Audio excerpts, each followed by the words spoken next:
Hello friends, today we will learn on the welding and specially on the arc welding, shielded metal arc welding and submerged arc welding. These three are the basic or major types of the welding process. वो कहाँ पे कैसे कौन सा use करेंगे वो हम आज उसमें पढ़ेंगे। सबसे पहले हम जान लें कि वेल्डिंग क्या है। जैसे मैकेनिकल इंजीनियरिंग में मैन्युफैक्चरिंग प्रोसेसेस में एक पार्ट था मेटल जॉइनिंग। वो मेटल जॉइनिंग उसमें सब पार्ट में, जैसे मेटल जॉइनिंग कैसे आप कर पाएंगे, तो बोल्टिंग, स्क्रूइंग, ग्लूइंग मतलब एडेसिव जॉइनिंग, और दूसरा एक टाइप है वेल्डिंग। सो वेल्डिंग से भी आप मेटल जॉइनिंग कर सकते हैं। So welding is a one type of metal joining fabrication process. लेकिन उसमें सबसे बड़ा एक नेगेटिव पॉइंट है। वो नेगेटिव पॉइंट कौन सा है? जैसे जॉइनिंग जो प्रोसेस है आप बोल्ट से भी कर सकते हो, स्क्रू से भी कर सकते हो, या दूसरी कोई मेथड से भी कर सकते हो, और वेल्डिंग से भी कर सकते हो। लेकिन बोल्टिंग और स्क्रूइंग और वेल्डिंग, उसमें सबसे बड़ा डिफरेंस है bolting and screwing this are not the permanent joining process. आप अगर दो पार्ट को अलग करना चाहते हैं तो बोल्ट या स्क्रू खोल दे तो दोनों पार्ट अलग हो जाएंगे, जबकि वेल्डिंग में ऐसा नहीं होता है। वेल्डिंग में क्या होता है, वो परमानेंट जॉइनिंग होता है। So welding is a permanent joining process और a fabrication process. Now we will define and give some introduction about the arc welding. Arc welding is a fabrication process that joins material, usually metals or thermoplastics by causing corrosions. मतलब कि आप thermoplastic और metal को fabrication करके मतलब welding करके join कर सकते हैं। This is often done by melting the workpiece and adding a filler material from a pool of molten material that cools to become a strong joint. मतलब ये प्रोसेस कैसे होता है को जो भी दो पेरेंट मटेरियल जिसको आपको ज्वाइन करना है, आपको उसको हीट करना है। उससे हीट करने से पहले आपको उसको प्रिपेयर करना है। प्रिपेयर मतलब उसके ऊपर अगर कोई रस्ट है या कोरोजन किया हुआ है या दूसरा कुछ particles है, that you have to remove. That means you have to prepare, means you have to clean that base material. उसके बाद में जैसे मैंने वो प्रैक्टिकल में दिखाया था कि आपको उसको कोई जहाँ पे भी आपको जो वेल्डिंग करना है वो फेस को प्रिपेयर करना पड़ेगा। आपको कौन सा वेल्ड चाहिए, वेल्ड जॉइंट चाहिए, यू चाहिए, जेब टाइप का चाहिए, या बट वेल्ड चाहिए, या लैप जॉइंट चाहिए, वो depending on that requirement of that joint you have to prepare that material as well as the face of that material. और वो जो गैप बनता है, पहले तो आपको वो जो भी दो बेस मटेरियल को आपको वेल्ड करना है उसको हीट करना है, और उसमें फिलर मटेरियल वो जो पुल बनता है उसमें आपको गर्म करके ऐड करना है, और उसके बाद में ठंडा हो जाने के बाद वो आपका स्ट्रॉन्ग जॉइंट बन जाएगा। लेकिन but sometimes the pressure is used to conjunction with heat or by itself to produce the weld. मतलब ये आपका जो वेल्डिंग प्रोसेस है उसमें दो तरीका से आप उसको वेल्ड कर सकते हो। Simply by heating that work piece, and second process is either you have to heat and press that material और you have to increase the pressure between two material. Pressure increase होगा तो automatic heat generate होती है और वो आपको permanent weld मिलता है। सो वेल्डिंग में आपको बेसिकली क्या है, welding is a permanent joint और आपको उसमें हीट एंड और प्रेशर की रिक्वायरमेंट होती है। और before doing this welding process you have to prepare that base material, and जो भी आपको जिस टाइप का भी आपको जॉइंट चाहिए इस हिसाब से आपको वो फेस को प्रिपेयर करना है, और उसके बाद में वो जो पुल बनता है, मतलब जो गैप बनता है, you have to fill that gap with filler material. So this is the basic about the welding and specially on the arc welding. ये आर्क वेल्डिंग कैसे होता है, उसका इक्विपमेंट कैसा है, मैंने प्रैक्टिकल जो किया था, एक वीडियो भेजा था आपको, उसमें भी ये आपको मैंने पूरा यूनिट दिखाया हुआ था कि वो क्या होता है. यहाँ पे भी उसका मैंने एक स्केच बना के आपको दिखाया है, बराबर है. तो एक आपके पास जो यूनिट होता है जो डिनोट किया हुआ है ए से, उसका एक केबल इलेक्ट्रोड जो होल्डर है उसमें जाता है, वो होल्डर के अंदर आपको इलेक्ट्रोड फिक्स करना है. एक वर्क टेबल होता है, वो वर्क टेबल को आपको दूसरा एंड जो है आपका यूनिट का वो देना है, उसके ऊपर आपको वर्क पीस रखना है. और वो जो वर्क पीस है, वो वर्क पीस के नज़दीक में अगर आप इलेक्ट्रोड ले जाएंगे, नज़दीक में मतलब you have to keep a gap about 2 to 3 mm to generate the arc. 2 से 3 mm का अगर आप जगह रखेंगे तो वहाँ पे आर्क जनरेट होगा और उसके बाद में वो मटेरियल हीट होगा. ये आपका बेसिक आर्क वेल्डिंग का सर्किट है. अभी आर्क वेल्डिंग में उसके मेन पार्ट्स कौन से हैं. एक तो वेल्डिंग मशीन, जो मैंने ए लिख के आपको वहाँ पे दिखाया था, जहाँ से वो आपको पावर सप्लाई मिलता है. दूसरा है cable, then holder, electrode. Holder मतलब जो होल्डर होता है उसके अंदर आपको इलेक्ट्रोड फिक्स करना है और वो होल्डर आपको हाथ में पकड़ के उसका वेल्डिंग करना है. Hand gloves, goggle, apron, chipping hammers and wire brush. These are the main parts of the welding. Arc welding जो आपको करना है उसमें इतने इतने पार्ट्स की आपको ज़रूरत पड़ती है. आई एम रिपीटिंग, जैसे कि वेल्डिंग मशीन है जहाँ से आपको पावर सप्लाई मिलता है, केबल है, होल्डर है, इलेक्ट्रोड है, हैंड ग्लोव्स है, गोगल्स है, एप्रॉन है, चिपिंग हैमर है और वायर ब्रश है. नाउ हम वन बाय वन देखेंगे कि उसका ज़रूरत कहाँ पे होता है. जैसे वेल्डिंग मशीन या power supply unit. So electric और power is supplying from direct board to welding machine to electrode cable to electrode holder. मतलब ये जो आपका इलेक्ट्रिक पावर है, वेल्डिंग मशीन है, उसको आपको इलेक्ट्रिक पावर देना है. वो पावर वेल्डिंग मशीन से होके इलेक्ट्रोड होल्ड केबल है उसमें से होके आपके हाथ में जो इलेक्ट्रोड होल्डर जो पकड़ा है उसमें वो पावर जाता है. So this is the purpose of the welding machine. Cable, the main function is to deliver the current to the electrode holder from the machine. Cable का काम क्या है, जैसे हमारे घर में ट्यूबलाइट होती है, फैन होता है, एसी होता है, उसमें आप एसी फिक्स करेंगे तो एसी वर्क नहीं करेगा, but you have to give the supply, electric supply to that air conditioner और ए ट्यूबलाइट. कैसे देंगे कि आपके घर के डोर तक बिजली आती है, इलेक्ट्रिसिटी आती है, but you have to connect that your appliance means आप आइदर आपका air conditioner, fridge, washing machine, whatever it is, and you have to connect that appliances with that switchboard through that cable. तो cable का use क्या हुआ कि आपको जो भी करंट है वो आपका जो होल्डर है वहाँ तक पास करना है, उसके लिए केबल का रिक्वायरमेंट होता है. Next one is the electrode. Electrode क्या काम करता है. This electrode creates a spark when contacting the work. ये इलेक्ट्रोड जो है वो स्पार्क जनरेट करता है, और स्पार्क जनरेट करता है दैट मीन्स वो स्पार्क स्विच नहीं करता है, कंटिन्यूस स्पार्क होता है, जिसके कारण जो भी आपका जो वर्क पीस है वहाँ पे जो भी पुल है वो मेल्ट होता है, और वो जो मेल्ट किया हुआ मटेरियल जो है वहाँ पे आपका इलेक्ट्रोड वो मटेरियल फिलअप करता है, और वो फिलअप करने के कारण आपका जो भी वर्क पीस है उसका परमानेंट जॉइनिंग क्रिएट होता है. Hand gloves. हैंड ग्लोव्स की ज़रूरत क्या है. तो while performing welding operation, safety comes first. So for the hand, we use here hand gloves. ये जो हीट जनरेट होता है और उसके कारण आपकी सेफ्टी के लिए, अगर आपको हीट से आपका हाथ में कुछ इंजरी ना हो, उसके लिए हैंड ग्लोव्स की ज़रूरत पड़ती है. Goggle, same way that is also use for the safety of your आई.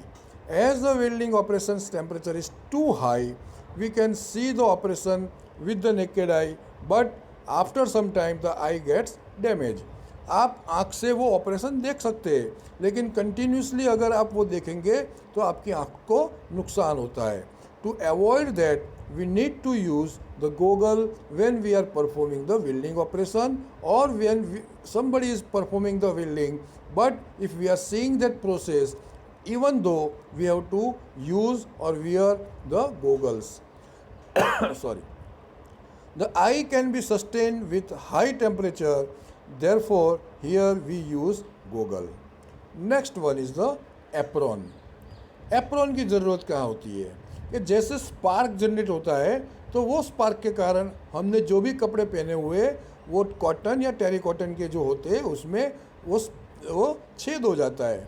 तो उसके कारण टू अवॉइड दिस, सेफ्टी के लिए we have to use this apron. वो एप्रॉन जनरली प्योर कॉटन का बनाया हुआ होता है और थोड़ा थिक भी होता है, सो दैट अगर स्पार्क भी होता है तो उसमें छेद नहीं होता है और चांसेस बहुत कम होता है.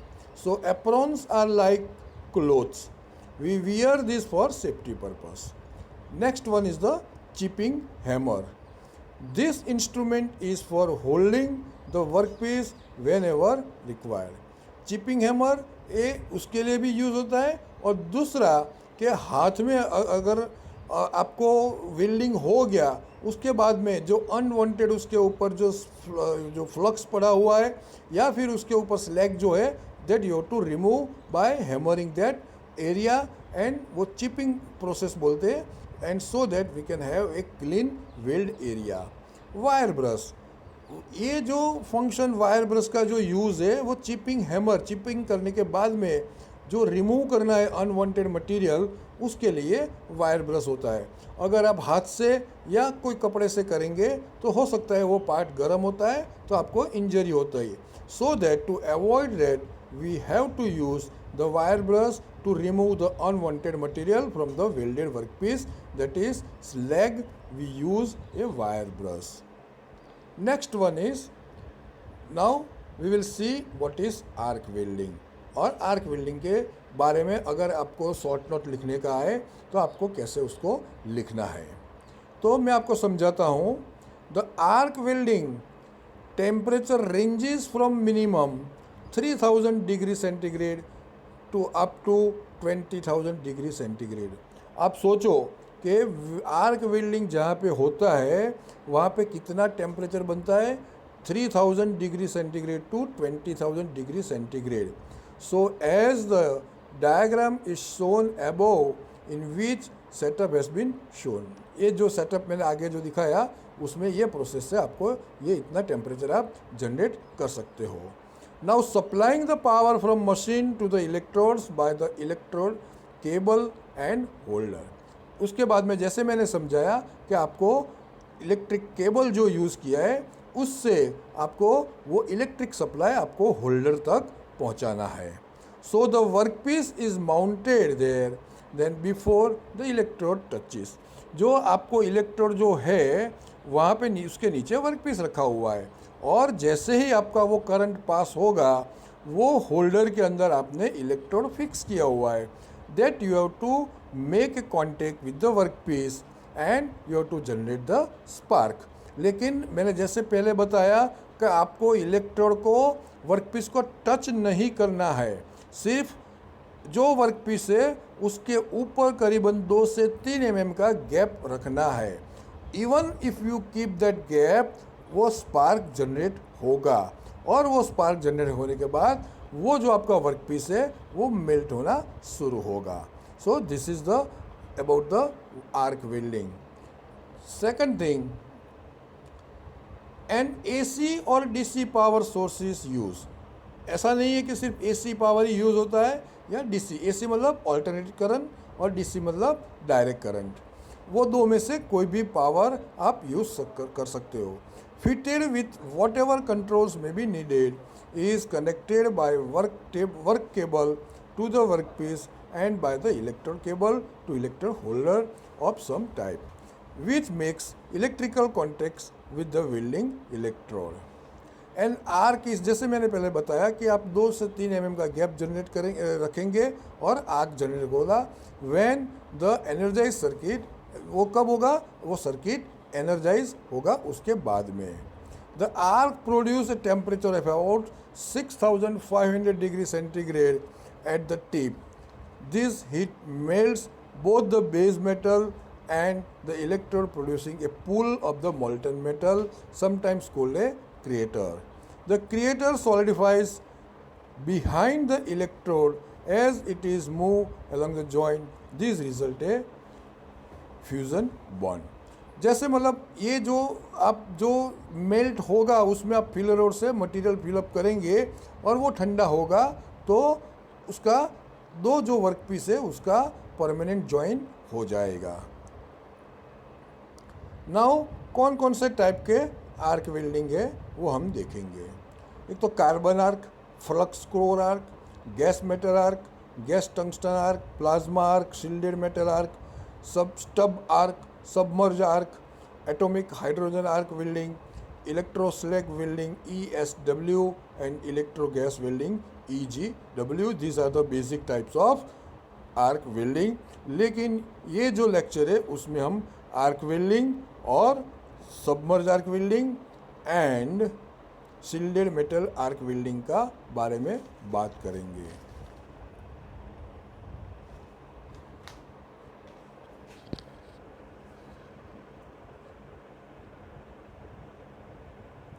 नाउ आर्क वेल्डिंग टेम्परेचर और वर्किंग। जैसे मैंने पहले बताया कि आर्क वेल्डिंग टेम्परेचर क्या है, तो 3000 से 20000 डिग्री सेंटीग्रेड तक होता है। एंड जैसे मैंने उसका जो आपको बताया वर्किंग, कि आपको टेबल के ऊपर वर्कपीस रखना है और वर्कपीस रखने के बाद पहले वर्कपीस रखने से पहले आपको उसको प्रिपेयर करना है। प्रिपेयर मतलब आपको उसको क्लीनिंग करना है और जो भी फेस है आपको उसको प्रिपेयर करना है। प्रिपेयर जो मैंने जो एक लेक्चर वीडियो लेक्चर बताया था आपको, उसमें प्रैक्टिकल दिखाया था कि आपको वो सरफेस जो होता है उसको परफेक्टली क्लीन करना है और जो भी आपको left joint, butt joint, V joint, J joint, जो भी टाइप का जॉइंट चाहिए उस हिसाब से आपको उसको प्रिपेयर करना है और उसके बाद में वो वर्कपीस आपको वर्क टेबल के ऊपर रखना है और उसके बाद में उसका वेल्डिंग प्रोसेस आपको करना है। This is the basic arc welding process. Arc welding के एडवांटेजेस क्या है?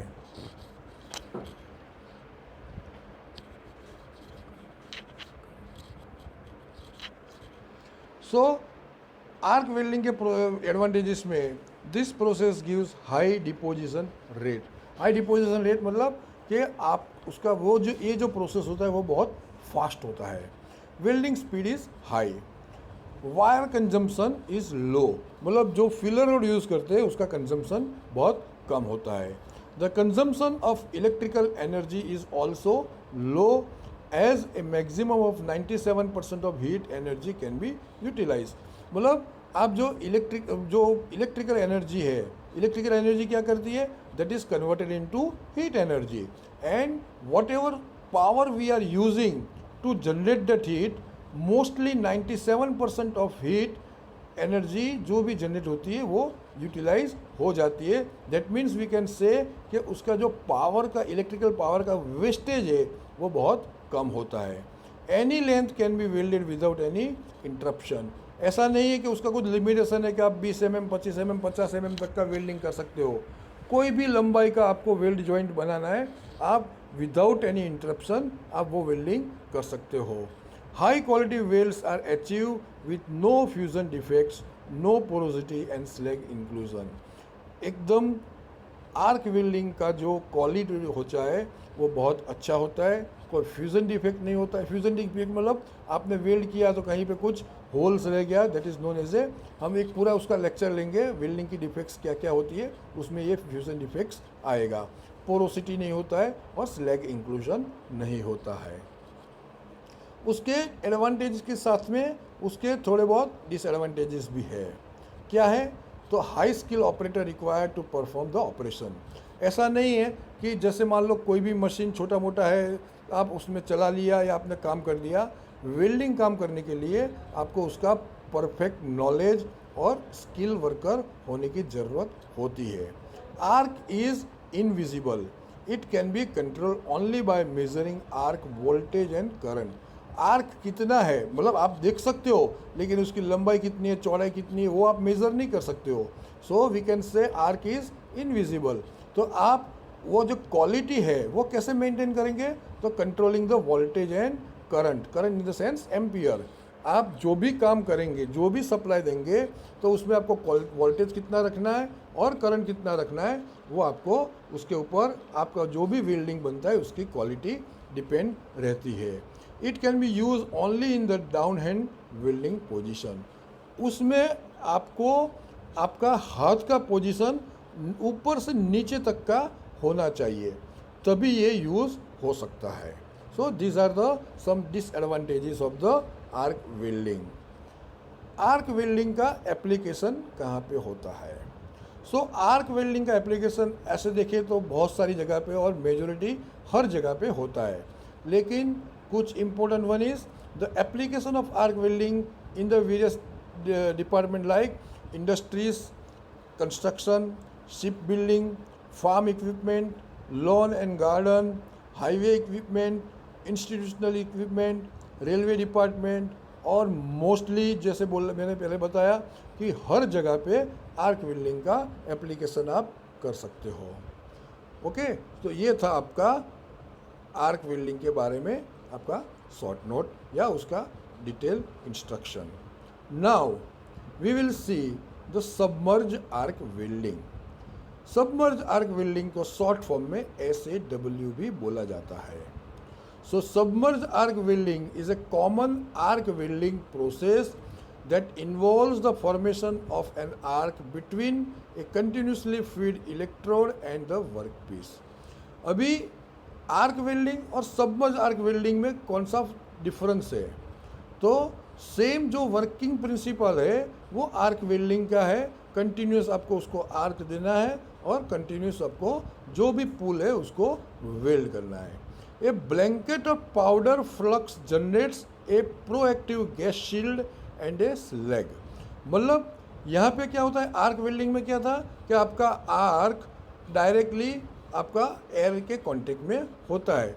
जो वेल्डिंग हो गया वो वर्क भी, जो वर्क पीस है वो भी आपका एटमॉस्फेयर के कांटेक्ट में होता है, और होल्डर जिसमें इलेक्ट्रोड आपने फिक्स किया हुआ है वो भी डायरेक्टली आपका एटमॉस्फेयर के कांटेक्ट में होता है। लेकिन सबमर्ज आर्क में क्या होता है, तो जो आपका आर्क जनरेट होता है वो उसके ऊपर, जैसे आपका दो वर्कपीस को आपको वेल्ड करना है, वो जो पुल है उसके ऊपर आपको कुछ फ्लक्स रख देना है, और फ्लक्स रख देने के बाद में आपको उसके ऊपर वेल्डिंग स्टार्ट करना है। सो दैट फ्लक्स क्या करता है कि वो प्रोएक्टिव गैस के हिसाब से काम करता है। मतलब कि जब भी आपका वेल्डिंग ख़त्म हो जाता है और जो जैसे जैसे इम्प्रूव होता है वेल्डिंग का प्रोसेस, और फॉर एग्जांपल मान लो 100 मिलीमीटर लंबाई वाला आपका वर्कपीस है, आपने 10 मिलीमीटर जैसा वेल्डिंग कर दिया, 11, 12, 13, 14 मिलीमीटर का आप कंटिन्यूस करते रहते, इमीडिएटली आपका जो वेल्डिंग का प्रोसेस जो है वो कंटिन्यूस है, लेकिन बिफोर डूइंग दैट वेल्डिंग आपका जो वेल्ड पुल है उसमें आपने फ्लक्स रखा हुआ है।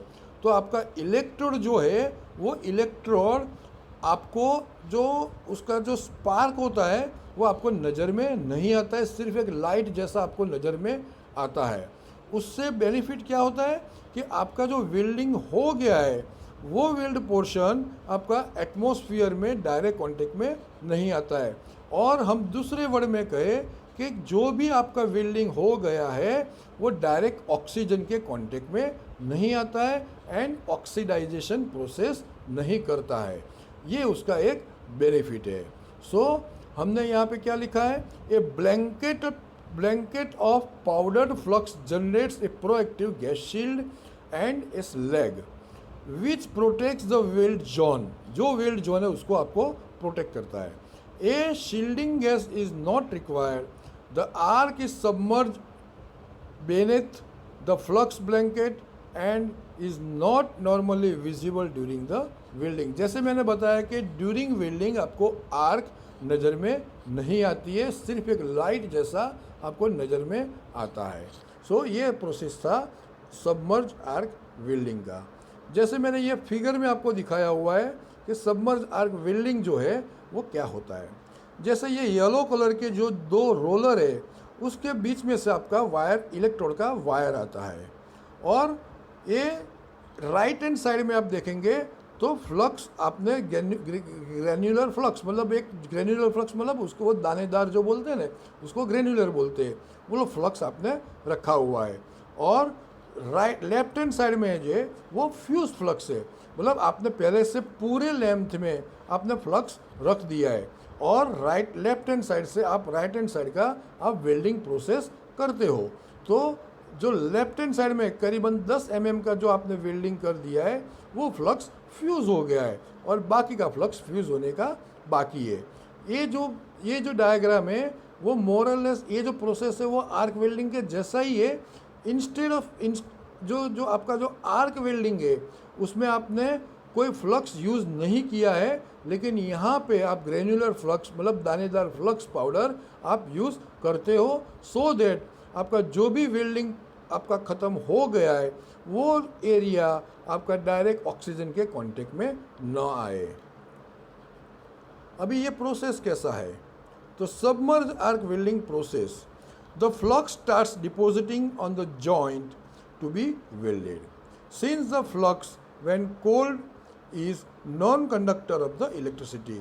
जैसे आपने जो भाग में वेल्डिंग करना है वो भाग में आपने फ्लक्स रखा है, तो और उसके बाद में आप वेल्डिंग करते हो। तो आर्क वेल्डिंग में मैंने क्या बताया था आपको, तो आपको जो इलेक्ट्रोड है वो इलेक्ट्रोड आपको वर्कपीस को कांटेक्ट में नहीं लाना है, सिर्फ उसमें 2 या 3 mm का गैप रखना है।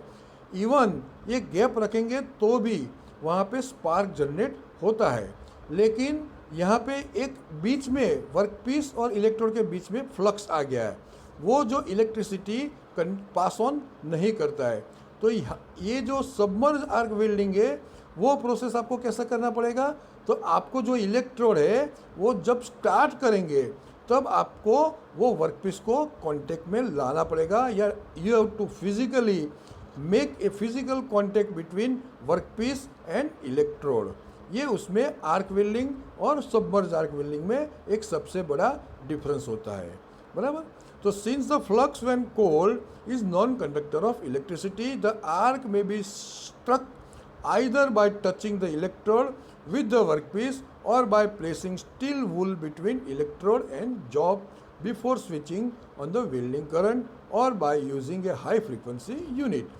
जैसे मैंने बताया कि आपको इलेक्ट्रोड वर्कपीस को टच करना पड़ेगा। In all cases the arc is struck under a cover of flux. कोई भी आप यूज़ करो, लेकिन जो आर्क जनरेट होगा वो फ्लक्स के अंदर होगा, आप वो विजिबल आप देख नहीं सकते।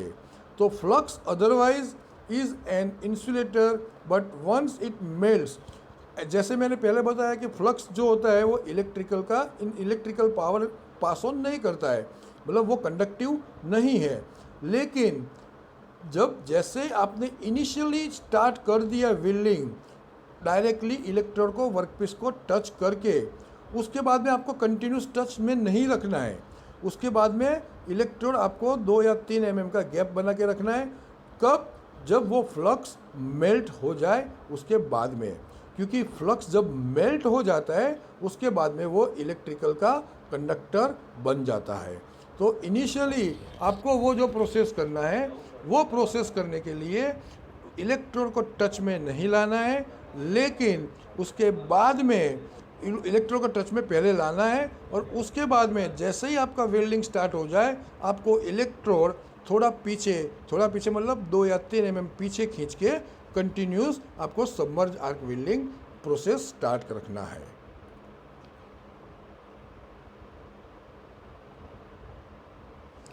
The electrode is continuously fed to the joint to be welded at a predetermined speed। ये मोस्टली आर्क वेल्डिंग क्या होता है, आर्क वेल्डिंग आप मैन्युअली भी कर सकते हो या ऑटोमेटिक या मशीनाइज भी कर सकते हो, लेकिन in most of cases submerge arc welding जो होता है वो ऑटोमेटिक होता है। उसमें आपको फीड स्पीड ये सब एक स्टैंडर्ड सिलेक्ट करने का होता है। तो एक जो आपका जो इलेक्ट्रोड का जो मूवमेंट का जो स्पीड होता है वो एक स्टैंडर्ड आपको उसमें रखना है।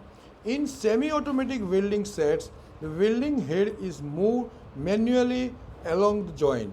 In automatic welding, a separate drive moves either the welding head over the stationary job or the job moves rotates under the stationary welding head. मतलब दो ऑप्शन यहाँ पे आया कि आपको जो उसका जो वेल्डिंग इलेक्ट्रोड है उसकी जो जैसे जैसे आपको जो लंबाई में आपको या जो सरकमफेरेंस में आपको जो वेल्ड करना है तो वो कैसे करना है.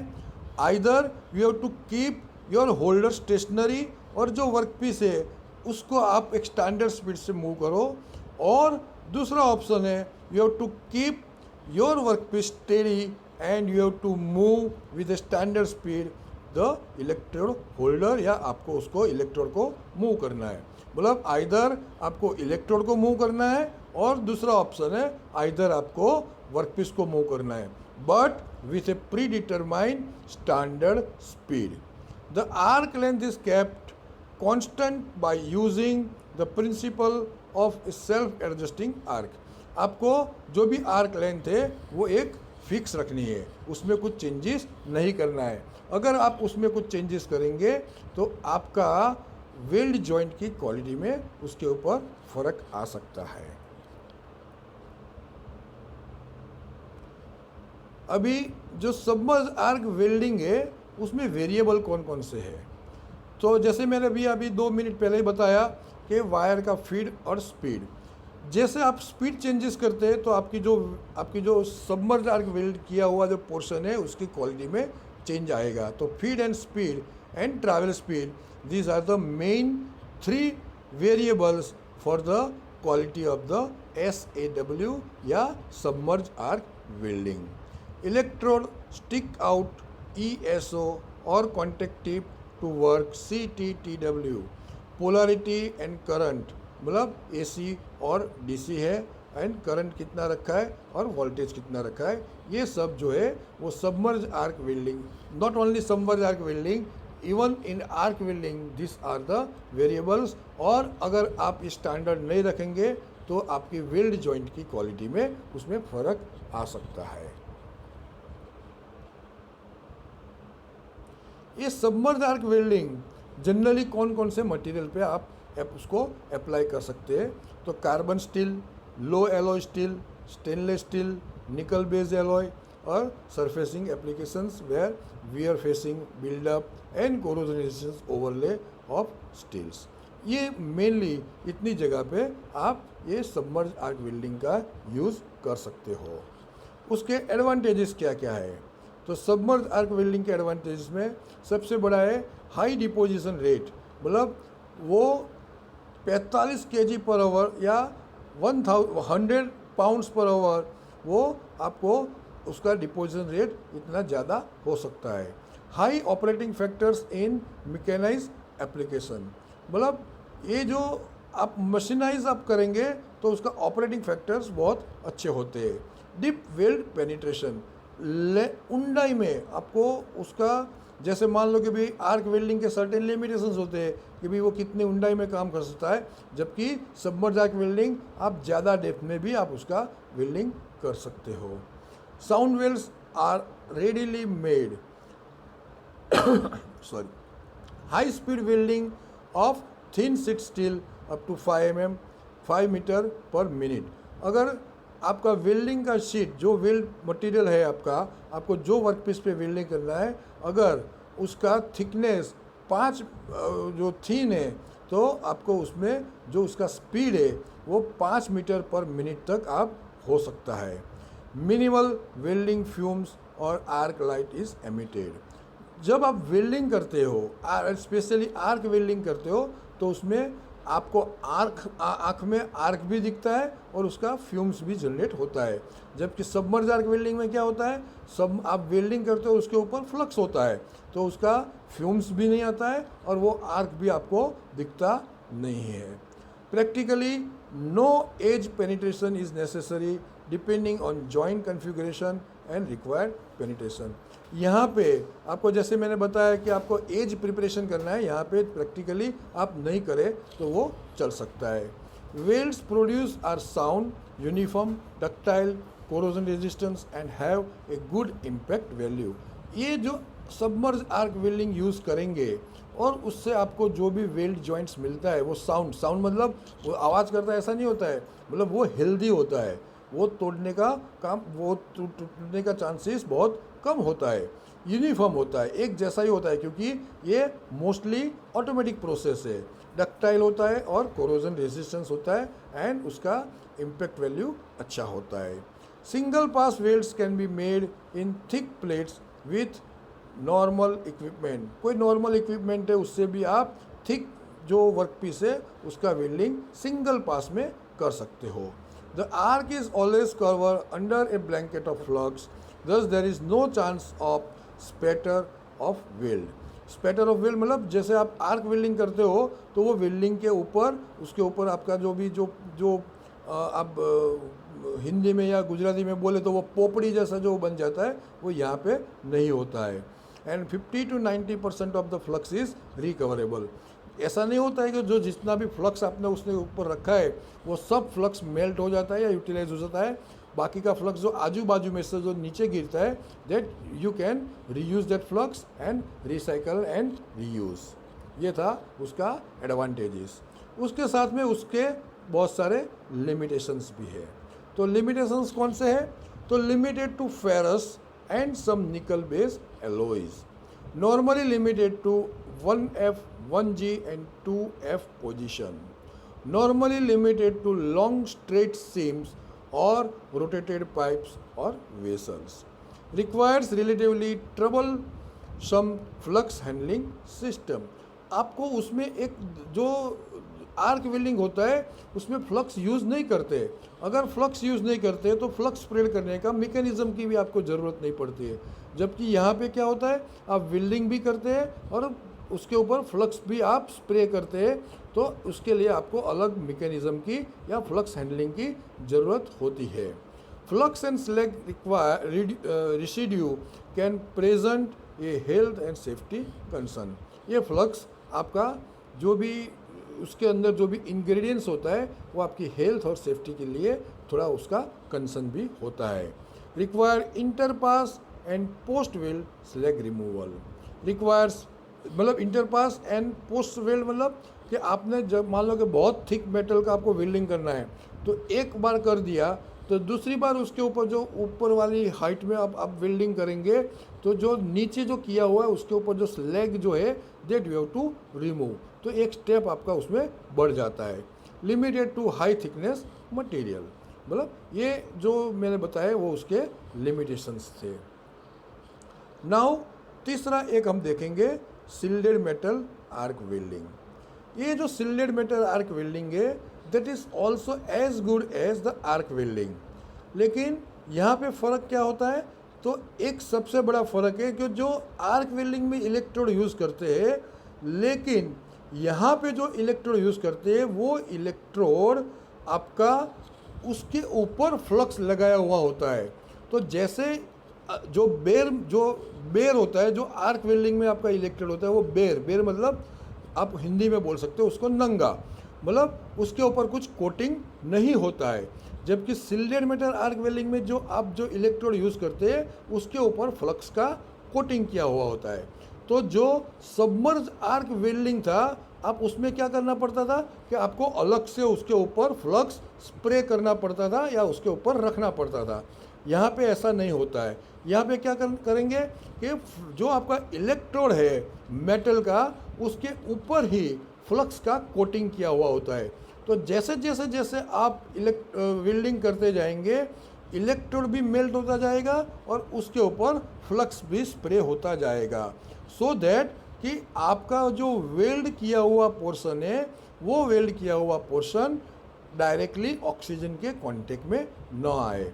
सो shielded metal arc welding is a combination of arc welding and submerge arc welding. उसका स्केच कैसा होता है तो मैं आपको दिखाता हूँ कि ये शिल्डेड मेटल आर्क वेल्डिंग कैसा होता है। तो जैसे नीचे एक बेस मेटल रखा है, उसके ऊपर वाला जो क्रॉस सेक्शन मैंने किया हुआ है वो वेल्ड किया हुआ है, बराबर। और जो हैंडल जैसा आपको मतलब जो इलेक्ट्रोड दिख रहा है वो इलेक्ट्रोड है और अंदर वाला जो पोर्शन है दैट इज कोर वायर है, लेकिन उसके ऊपर फ्लक्स का कोटिंग किया हुआ है, बराबर है। तो ये है शिल्डेड मेटल आर्क वेल्डिंग। ये प्रोसेस कैसा होता है?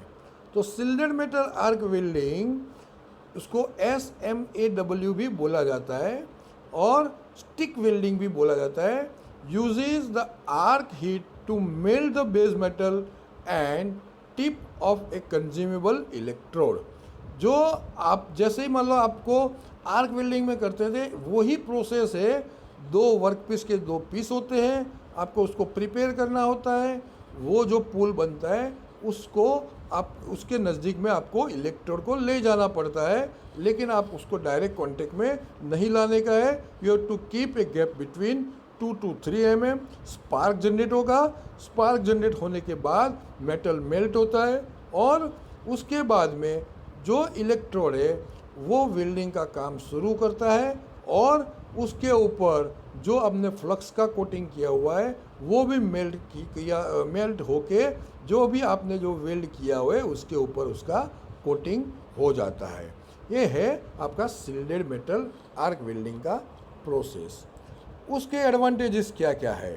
तो उसके एडवांटेजेस है स्टिक SMAW और stick welding requires basic equipments and lands itself to field work because it is extremely portable। ये जो पूरा जो आपका जो यूनिट होता है वो पोर्टेबल होता है। एंड जो उसकी जो बेसिक जो कॉस्ट होती है, specially if you compare that cost with the submerge arc welding, the cost is 30 to 50% of other welding methods, उससे करीबन आधी होती है। लाइट वेट जो इक्विपमेंट है वो एकदम लाइट वेट है। Many types of electrode available, जो इलेक्ट्रोड जो है वो बहुत सारे टाइप के अवेलेबल होता है। गुड इन टाइट स्पेस, बहुत छोटी जगह पे अगर काम करना है तभी भी ये आप यूज सकते हो। Cleaning metal surface before welding not a rigorous as other method such as TIG. अगर आप tungsten inert gas welding use करेंगे तो आपको मेटल क्लीनिंग या जो वर्कपीस क्लीनिंग है उसकी ज़रूरत नहीं पड़ती है। ये जो एडवांटेजेस है उसके साथ में उसके बहुत सारे डिसएडवांटेजेस भी है। Need to remove slag after welding, जो वेल्डिंग हो जाने के बाद उसके ऊपर जो स्लैग होता है वो आपको रिमूव करना है। Unused electrode stops, need to stop welding when you reach the last 2 inches of the electrode. Spatter, slow relative speeds of SMAW। Spatter cleanup and slag removal labour intensive. मतलब spatter मतलब आप जो weld किया हुआ है वो portion और उसके ऊपर से आपको स्लैग रिमूव करना है, वो एक एडिशनल एक काम हो जाता है। Creates more sparks and heat than other welding method. दूसरी जो वेल्डिंग प्रोसेस है उससे हीट और स्पार्क ज़्यादा जनरेट करना है। Chipping and grinding completed welds gives us harmful dust. मतलब आपने ये वेल्डिंग कर दिया, उसके बाद में ये जो फ्लक्स रिमूवल स्लैग रिमूवल जो है वो करने के लिए आपको उसको ऊपर चिपिंग भी करना। चिपिंग मतलब आप उसका चिपिंग जो टूल होता है उसके ऊपर आपको हैमरिंग करना है या फिर आप उसको ग्राइंडिंग करेंगे। तो ये जो करने से क्या होता है, कुछ डस्ट भी जनरेट होती है, वो हार्मफुल होता है। Need to stop during the welding process to replace use electrode and to chip away slag. जैसे मान लो इलेक्ट्रोड का लेंथ जो है वो लिमिटेड होता है, करीबन मान लो 350 मिलीमीटर या 400 मिलीमीटर का उसका लेंथ आता है। तो ऐसा तो नहीं है कि आपका वर्कपीस सिर्फ इतना ही होगा, मे भी आपका वर्कपीस की लंबाई ज़्यादा है। तो क्या होगा कि जैसे जैसे वो आपका इलेक्ट्रोड यूज़ हो गया और कंज्यूम हो गया तो उसके बाद में आपको होल्डर में दूसरा इलेक्ट्रोड डालना पड़ेगा।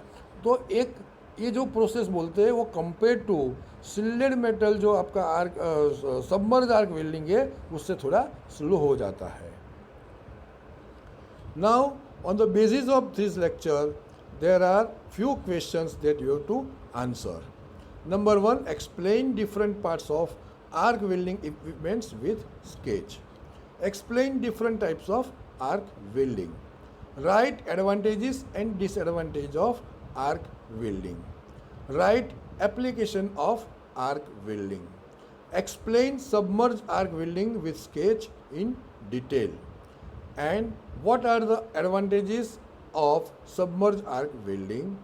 Explain shielded metal arc welding with sketch in detail, and what are the advantages and disadvantages of shielded metal arc welding.